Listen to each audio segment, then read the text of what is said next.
cara kita mendapatkan kebahagiaan dunia dan akhirat. Kenapa saya menyampaikan tentang hal ini? Karena kesuksesan tentunya harus kita gapai. Kesuksesan tidak akan kita gapai apabila kita hanya bermalas-malasan saja. Kesuksesan tidak akan datang dengan sendirinya, kecuali dengan kita mendatangi kesuksesan itu, teman. Hidup sukses gitu.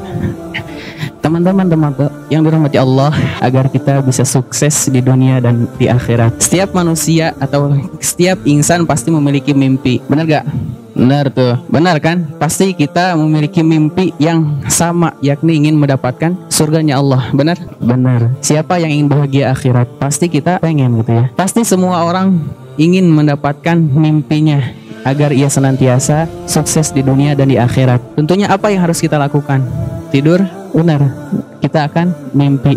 Tapi apakah mimpi itu bisa mendatangkan kebenaran? Apakah semua mimpi bisa mendatangkan kebenaran? Bisa mendapatkan petunjuk? Tidak semua mimpi akan mendapatkan petunjuk. Mungkin saja mimpi yang kita miliki itu berdasarkan bisikan dari setan, yang jelas musuh manusia gitu ya. Musuh orang-orang yang beriman. Yang tadi saya, teman-teman, pasti setiap kita ingin mencapai kesuksesan kita. Dengan apa? Yakni dengan kita melangkah.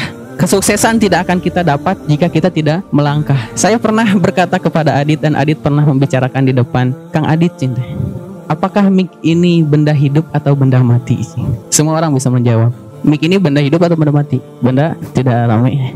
Permisalan, pasti kalian menyebut ini benda mati. Apakah benda mati bisa mendatangi kita yang hidup? Bisa. Benda mati bisa datang dengan sendirinya? Tentu tidak, teman-teman. Begitupun dengan kesuksesan ya. Kesuksesan juga harus kita kejar. Kesuksesan tidak akan datang dengan sendirinya, maka kita yang harus melangkah. Jangan sampai kita menunggu sukses itu datang kepada kita gitu ya. Kita berharap gitu ya. Kita berharap di rumah agar kita kedatangan sukses. Kita nonton gitu ya. Kita diam di rumah. Diam saja di rumah, tidak ada usaha untuk. Jangan sampai kita diam saja di rumah gitu ya, agar kita berharap sukses itu datang ke rumah. Kita diam saja di rumah, berharap ada orang yang mengetuk pintu, tok-tok gitu. Siapa? Saya sukses. Tidak akan seperti itu, teman-teman. Tidak ya. Itu hanya instan ya. Jadi kita harus mendatangi sukses itu. Kita jangan berharap sukses datang kepada kita, tapi kita yang harus mengejarnya gitu ya. Terus sampai kapan kita harus mengejar?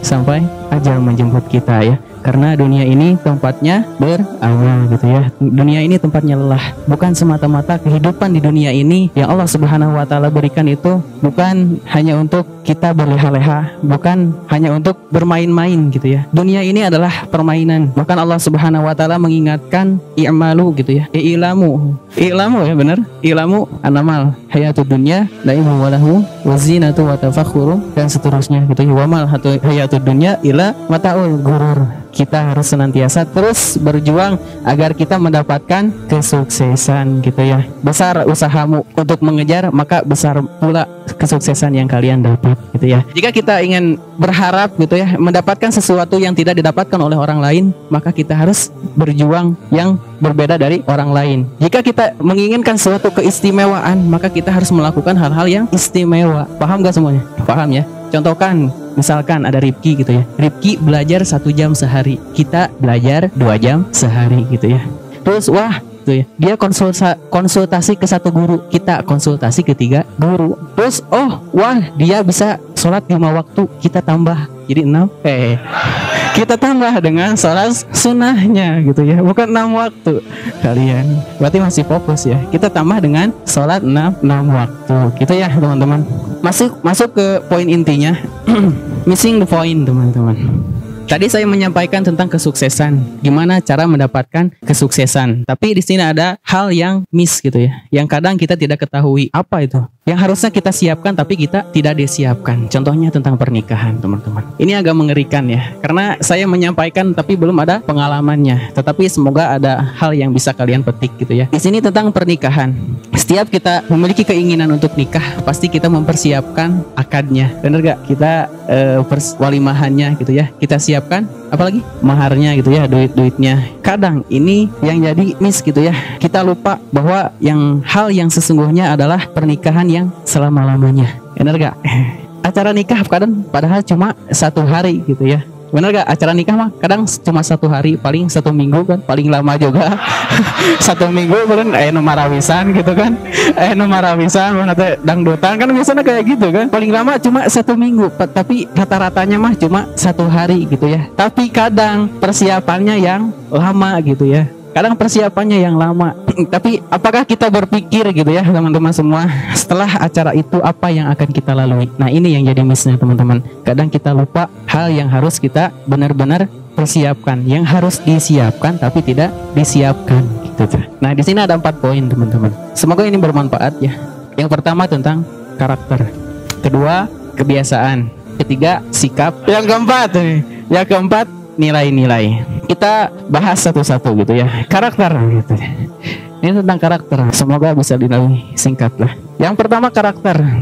Ini yang harus kita miliki. Ini yang harus kita persiapkan. Kita lihat contohnya yang akan jadi pasangan kita. Kita lihat karakternya. Apakah ia bisa menjadi orang yang dewasa atau ternyata dia masih termasuk orang-orang yang bocah gitu ya, bocil, bobo cilik gitu ya. Kebiasaannya tidur-tiduran gitu ya. Kebiasaannya malas-malasan. Nah, ini merupakan suatu pengingat bagi kita sendiri gitu ya. Ini untuk kita semua ya, bukan kalian saja tapi buat saya sendiri gitu ya. Makanya saya menyampaikan agar saya bisa nempel gitu tah. Yang pertama adalah karakter teman-teman. Yakni kita harus bisa berkarakter baik. Kita lihat karakter masing-masing kita. Apakah kita termasuk orang yang dewasa atau apakah karakter kita bisa untuk dikatakan untuk melangkah menuju pernikahan? Tentunya ini harus dipikirkan dulu. Sebelum kita melihat pasangan kita harus dulu melihat diri kita sendiri gitu ya. Itu yang pertama. Yang kedua, kita lihat kebiasaan gitu ya. Lihat kebiasaan kita atau kebiasaan pasangan yang akan kita nikahi kelak, yang akan kelak gitu kan. Kita lihat. Yang ini kebiasaan, contoh kebiasaannya dari bangun tidurnya sampai mau tidur. Kita lihat kebiasaannya baik gak? Kita lihat apakah ia qiyamul lail. Itu kebiasaan baik kan? Baik. Semoga saja ia termasuk orang yang senantiasa qiyamul lail gitu ya. Oh ternyata pasangan kita kelak itu baik gitu ya, sering qiyamul lail. Oh oke lah. Yang kedua, kita sholat subuh. Kita lihat sholat subuhnya apakah masih telat. Oh ternyata tidak, dia juga baik. Ternyata sholat subuhnya selalu berjamaah, Insya Allah gitu ya. Kita lihat paginya gitu ya, KBM pagi. Atau kita lihat 6:30 tuh ngapain?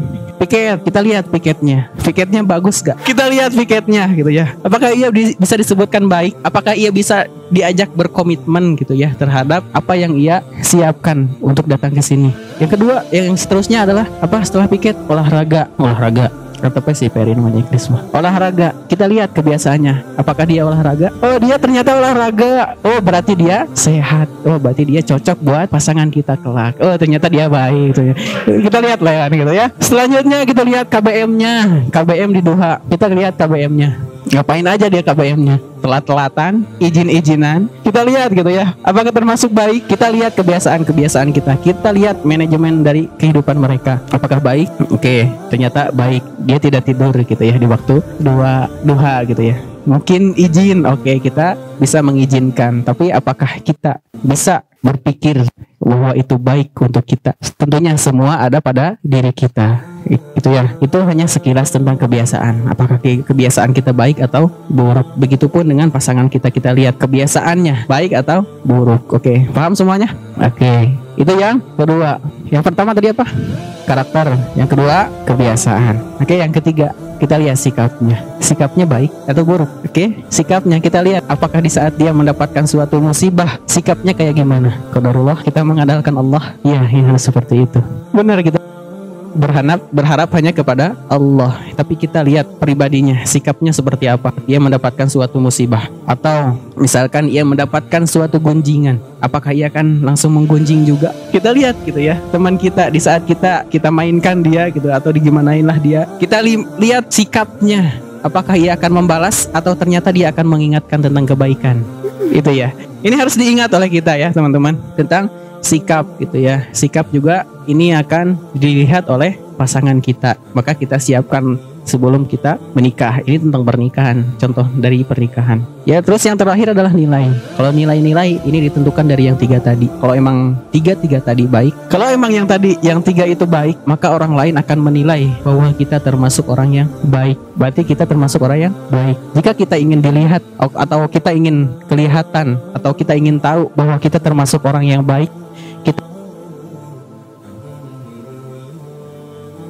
baik termasuk orang yang malas-malasan. Maka bagi kita ya, teman-teman semua sekeluarga gitu ya, di sini gitu ya, kita saling mengingatkan, kita mengamalkan dalam surat Al-Asri gitu ya. Apa? Wa tawassaw bil haq wa tawassaw bis sabr. Kita saling mengingat, kita menasihati dalam hal kebenaran dan hal kesabaran gitu ya.